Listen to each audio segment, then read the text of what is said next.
everyone, welcome to our channel. My name is Shrujna and today we are with Dr. Anusha Reddy, one of the leading gynecologists in the city. So currently we are at Medicover Women and Child Hospitals. Let's talk to her. Hello doctor, how are you doing? I'm doing good. How are you? I'm so good, thanks for asking. Doctor, please explain us about cervical cancer. Cervical cancer is nothing but uterine mouth cancer. Okay, and cervical cancer, there are almost in our India 1 lakh women are suffering every year with cervical cancer. Okay. For every 8 minutes, one woman is dying out of cervical cancer. So by this you must be knowing the severity of the cervical cancer. So that important to know about cervical cancer. What are the risk factors which are involved in cervical cancer? Good question.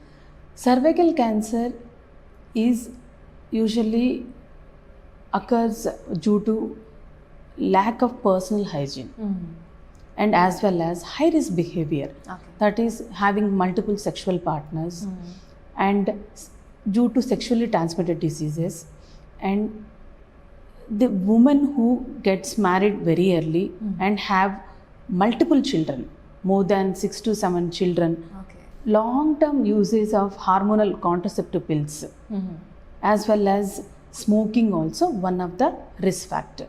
What are the causative agents behind cervical cancer? Cervical cancer is caused by the human papilloma virus. It is a virus which is DNA virus, and it has various agents. I mean, HPV, human papilloma virus, has 16, 18, 11, 6. There are various variants are there in human papilloma virus, and cervical cancer is mainly caused by the 16 and 18 variant, and other variants causes different symptoms, like they might develop warts at the genitalia, and they might cause warts all over the body also. So doctor, which age groups are more prone to get this cervical cancer, and also what are the red flags or symptoms that they should observe? Usually the cervical cancer has bimodal presentation.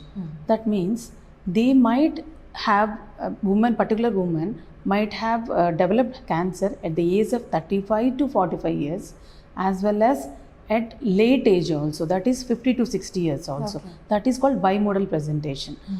You should not think that cancer, usually what everybody will have the opinion, everybody thinks that the cancer will develop only in the late elderly or very old age only they develop.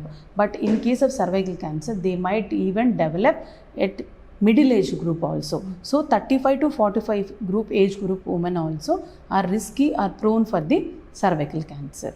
The warning signs or symptoms of the cervical cancer is if they have intermenstrual bleeding or intermenstrual spotting or postcoital bleeding after sexual intercourse.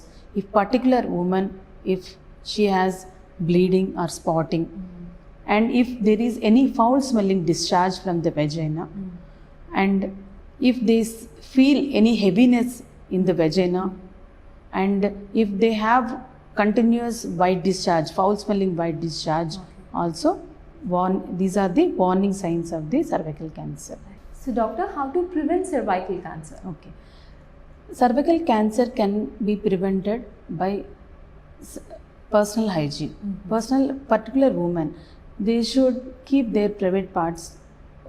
They should maintain, hygiene has to be maintained, as well as during menstruation, they need to change the pads very frequently. They can't using the same pad for the whole day, and they should keep changing the pads. And also there are few tests for detecting the cervical cancer as early as possible. Personally, if pap smear detects some abnormality, then we need to do a colposcopy.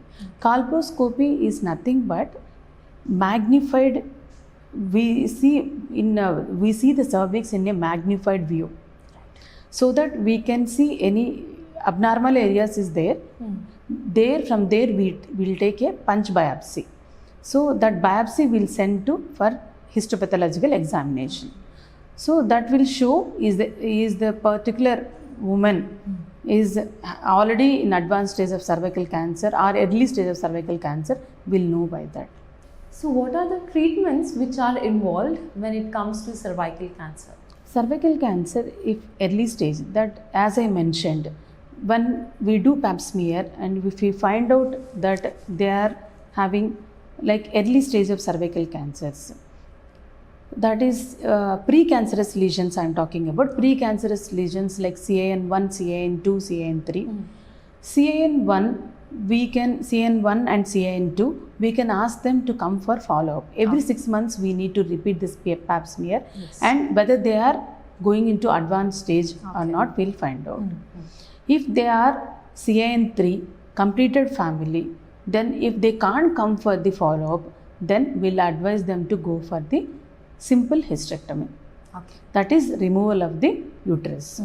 If they are young women, and if they are young women, then we preserve their ovaries.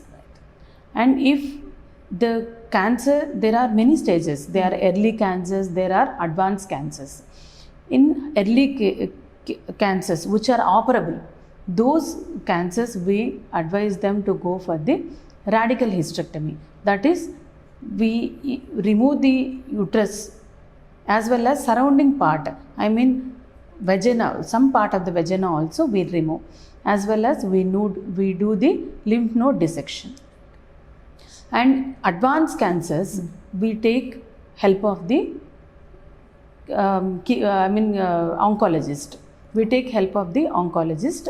With them we advise them to go for brachytherapy. Okay, those are not operable, so that in those patients we ask them to go for the brachytherapy or radiotherapy. So doctor, there's a popular quote, so prevention is always better than cure.